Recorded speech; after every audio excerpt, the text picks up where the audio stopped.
Bismillahirrahmanirrahim. Welcome to DPS School and College Sahiwal. I am Faiza Khurshid, SS Biology.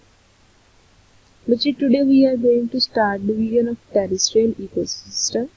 We will discuss some major ecosystems in Pakistan and temperate deciduous forests in Pakistan. Students will be able to learn about the types of ecosystem on this earth, introduction of temperate deciduous forest, flora and fauna of this ecosystem, soil condition and human impact on temperate deciduous forest. Division of terrestrial ecosystem की अगर हम बात करें तो हमने ecosystems को 4 categories में divide किया है। पहली कैटेगरी हमारे पास है फॉरेस्ट इकोसिस्टम की, फिर हम बात करेंगे ग्रासलैंड इकोसिस्टम की, उसके बाद कैटेगरी आती है डेजर्ट इकोसिस्टम और फिर टंड्रा की। फॉरेस्ट इकोसिस्टम में आपको बहुत ज्यादा ट्रीज और जंगलात प्रॉपर मिलेगा, जिसके अंदर बारिशों का प्रॉपर एक सीजन मौजूद होगा। ग्रासलैंड इकोसिस्टम में आपको ग्रासेस मिलेंगी, कुछ ग्रासेस ऐसी होंगी जिसमें वुडी स्ट्रक्चर मौजूद होगा और कुछ ऐसी होंगी इकोसिस्टम जिसके अंदर वुडी स्ट्रक्चर मौजूद नहीं होगा। डेजर्ट इकोसिस्टम में सहरा का पूरा स्ट्रक्चर मौजूद है, जिसमें आपके पास वुडी स्ट्रक्चर बिल्कुल मौजूद नहीं होता। टंड्रा इकोसिस्टम में आपके पास बहुत ज्यादा कोल्ड क्लाइमेट वाला इकोसिस्टम है और यहाँ पे कोल्ड कंडीशन होने की वजह से एनिमल लाइफ और प्लांट लाइफ बहुत कम होती है। Forest ecosystem further 3 category forest ecosystem को हम फर्दर 3 कैटेगरीज में डिवाइड करते हैं। Tropical rain ecosystem, coniferous alpine and boreal forests और टेम्परेट डिसीडियस फॉरेस्ट्स। इस स्लाइड में बच्चों आपको all over the world ecosystems दिखाए गए हैं। इक्वेटर लाइन जो कि सेंट्रल इमेजिनरी लाइन है प्लेनेट अर्थ की, उसके इक्वेटर साइड, उसकी नॉर्दर्न साइड पे और इसकी साउदर्न साइड पे आपको डिफरेंट इकोसिस्टम्स दिखाए गए हैं विद क्लाइमेटिक कंडीशंस। आप यहाँ पे डिफरेंट इकोसिस्टम्स को देख सकते हैं। चलो बच्चे हम स्टार्ट करते हैं some major ecosystem in Pakistan. Pakistan has a variety of season. Pakistan के अंदर हॉट ड्राई वेदर भी आपको मिलेगा मैदानी इलाकों में, और अगर आप माउंटेन एरियाज की तरफ चले जाएं तो आपको वहां पे बहुत ठंडा बर्फ वाला सीजन भी मिलेगा। Some major ecosystem in Pakistan are, सबसे पहला इकोसिस्टम हमारे पास है टेम्परेट डिसीडियस फॉरेस्ट का। अगर हम उसकी लोकेशन पाकिस्तान में देखें तो शोगरा और निगरम वैली में पाया जाता है। फिर coniferous alpine and boreal forests हैं जो कि पाकिस्तान में नॉर्दर्न माउंटेन ऑफ कागान, मालम जब्बा, सवात, दीर एंड चिलास की जगह इलाकों में पाया जाता है। फिर थर्ड इकोसिस्टम जो पाकिस्तान में है वो है ग्रासलैंड इकोसिस्टम, जो आपको गिलगित, कश्मीर, वजीरिस्तान, लोअर चित्राल और नॉर्थ कलात में मिलेगा। फिर हमारे पास है डेजर्ट इकोसिस्टम जो कि मियांवाली, भक्कर, फोर्ट अब्बास, भावलनगर, यजमान, बहावलपुर, खानपुर और रहीमिया खान और सिंध में मिलेगा। लास्ट इकोसिस्टम हमारे पास है टंड्रा इकोसिस्टम जो कि माउंटेन कराकरम और हिंदू कश में मिलेगा।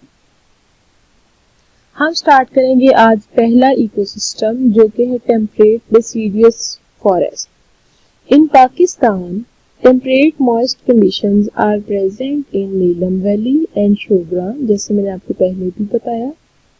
These forests originally covered India, Southeast Asia, Eastern North America, Europe, China, Australia, Japan, north and south America.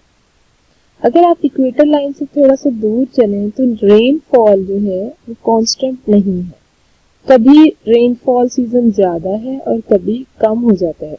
जिस वक्त रेनफॉल ज्यादा होती है तब आपको प्रोनाउंस्ड वेट सीजन मिलेगा, और जिस वक्त आप रेनफॉल कम होती है तो ड्राई सीजन आता है।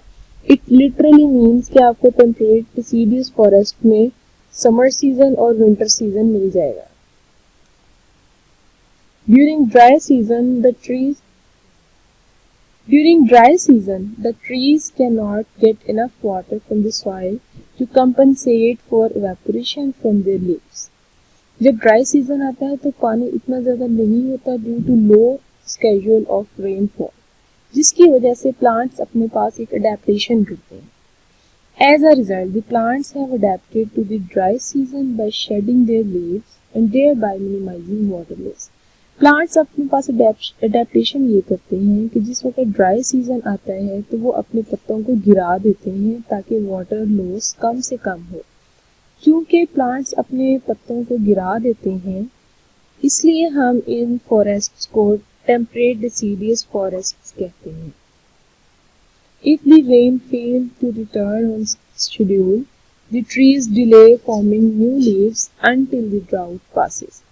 अगर रेन दोबारा अपने शेड्यूल के मुताबिक ना हो तो फिर प्लांट्स अपने पत्ते नहीं दोबारा ग्रो करवाते. चलिए अब हम बात करते हैं रेनफॉल की. The average rainfall is between 750 to 1500 millimetre. और अगर हम टेम्परेचर की बात करें तो यहाँ पे मॉडरेट टेम्परेचर आपको मिलेगा 4 डिग्री सेल्सियस से 30 डिग्री सेल्सियस तक. टेम्परेट डिसीडियस फॉरेस्ट का फ्लोरा और फाना स्टडी करते हैं. फ्लोरा हम कहते हैं प्लांट लाइफ को और फाना से मुराद एनिमल लाइफ है. Plants, some dominant plants are taxus baccata, pinus wallichiana and berberis lycium. आपको नेक्स्ट स्लाइड पे इनकी पिक्चर्स भी दिखाई जाएंगी. Many herbs and shrubs with height of 5 meter आपको मिलेंगी. Some grasses, ferns and other herbaceous plants make up field layer. At the bottom or floor level, many mosses, liverworts and lichens covered with litter layer are present. यहाँ पे आपको दिखाई जा रही है picture Texas पिकाटा की, जो कि टेम्परेट डिसीडियस फॉरेस्ट में बहुत ज़्यादा आपको मिलेगा. इसके अलावा आपको पाइनस वेलिचियाना मिलेगा. पाइनस इस तरह के ट्रीज होते हैं जिनके ऊपर कोन्स, वुडी स्ट्रक्चर वाली बड़ी बड़ी कोन्स आपको बहुत ज़्यादा मिलेंगी. फिर वहाँ पे पाया जाने वाला एक और ट्री है बर्बेरिस लाइसियम, जिसके ऊपर ब्लू कलर की बेरीज लगी हुई होती हैं. ये वहाँ की डोमिनेंट स्पीशीज होती है. अब अगर हम एनिमल लाइफ स्टडी करें तो कुछ कॉमन एनिमल जो डोमिनेंट स्पीशीज वहाँ पे पाई जाती हैं, उसमें मकाका मुलेटो, जो कि साइंटिफिक नेम है रीसस मंकी का. सोलेनोरोटस टिबिटानस, साइंटिफिक नेम है ब्लैक बियर का. फेलिस बेंगालेंसिस, जो लिपर्ड कैट को हम कहते हैं. Leopard cat is actually a cat जिसकी बॉडी स्ट्रक्चर लिपर्ड से मिलता जुलता है. इसके अलावा बच्चों जो आपको वहाँ पे एनिमल्स मिलेंगे उसमें है डियर, वुल्व्स और वेरियस टाइप के माइक्रो ऑर्गेनिजम्स हैं जैसे कि बैक्टीरिया और फंजाई, जो कि लिटर को ऑर्गेनिक मैटर में कन्वर्ट करते हैं बाय द डीकम्पोजिशन प्रोसेस. और इसके अलावा आपको जो एनिमल आप मिलेगा उसमें अर्थवॉर्म भी शामिल है. ये आपको पिक्चर दिखाई जा रही है रीसस मंकी की, a very dominant species on temperate deciduous forest. फिर इसके अलावा आपको मिलेगा ब्लैक बियर, ये सोलेनोरोटस टिबिटानस. फिर आपको मिलेगा लिपर्ड कैट फेलिस बेंगालेंसिस, ये आपको इसकी पिक्चर दिखाई जा रही है. डियर आपको दिखाया जा रहा है टेम्परेट डिसीडियस फॉरेस्ट का. फिर इसके अलावा वुल्फ मौजूद होते हैं वहाँ पे. अब अगर हम सॉइल कंडीशन की बात करें तो soil of temperate deciduous forest का कलर ग्रेइश ब्राउन होता है. ये बहुत फर्टाइल किस्म की सॉइल होती है और इसके अंदर ऑर्गेनिक मैटर बहुत ज़्यादा पाया जाता है. और दूसरी अच्छी बात ये है कि इसके अंदर वाटर होल्डिंग कैपेसिटी भी बहुत ज़्यादा होती है. ये आपको पिक्चर दिखाई जा रही है soil condition of temperate deciduous forest, जो कि दिखने में ही बहुत ज़्यादा फर्टाइल लग रही है. लास्ट पे हम बात करेंगे ह्यूमन इम्पैक्ट की, कि टेम्परेट डिसीडियस फॉरेस्ट को बढ़ाने में या कम करने में ह्यूमन का क्या रोल है. On temperate deciduous forest, large mammals such as black bear, deer, wolves, bobcat and mountain lions, they were very abundant. पहले ये एनिमल्स बहुत ज़्यादा हुआ करते थे, लेकिन आहिस्ता आहिस्ता ह्यूमन एक्टिविटी की वजह से एंड स्पेशली ओवर हंटिंग की वजह से इनमें से बहुत सारी स्पीशीज ख़त्म हो चुकी हैं और बहुत सारी स्पीशीज ऐसी हैं जो कि एंडेंजर्ड हैं और नियर फ्यूचर एक्सटिंक्ट होने के बहुत ज़्यादा चांसेस हैं। फिर ह्यूमन इम्पैक्ट में अगर हम देखें तो इंसान को लकड़ी चाहिए है, that literally means lumber for the construction purpose, और एग्रीकल्चर के लिए भी ह्यूमन को ये एरिया चाहिए है, जिसकी वजह से ह्यूमन ने all over the world deciduous forest को बहुत ज़्यादा रिड्यूस कर दिया हुआ है। It's time to recapitulate your lecture. In Pakistan, temperate deciduous forests are present in Neelam Valley and Shobra. The plants have adapted to the dry season by shedding their leaves, thereby minimizing water loss. Some grasses, ferns and other herbaceous plants make a field layer. Some very common animals are rhesus monkey, black bear, leopard cat, deer and wolves. Need of lumber and use in agriculture has reduced many deciduous forests from the world. Last में बच्चों अब आपका time है assignment का। आपको assignment में short question दिए जा रहे हैं और लॉन्ग क्वेश्चन दिए जा रहे हैं, जिनका आंसर आपने सोच के अपनी कॉपीज पे नोट करना है। फर्स्ट शॉर्ट क्वेश्चन आपके पास है, why these forests are named as temperate deciduous forest.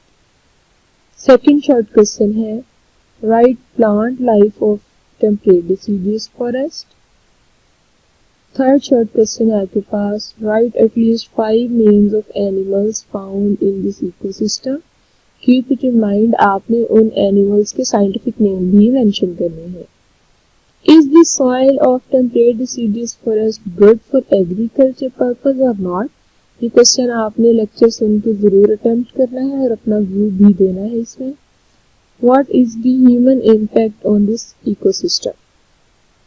Short question करने के बाद आपके पास लास्ट में लॉन्ग क्वेश्चन है, discuss the temperate deciduous forest in detail. आपने टेम्परेट डिसीडियस फॉरेस्ट का पहले इंट्रोडक्शन देते हुए उसके अंदर एनिमल लाइफ और plant life including temperature and soil condition और लास्ट में ह्यूमन इम्पैक्ट जरूर मेंशन करना है। बच्चों उम्मीद है आपको आज का लेक्चर समझ आ गया होगा। अपना बहुत सारा ख्याल रखिएगा। Thank you. अल्लाह हाफिज़।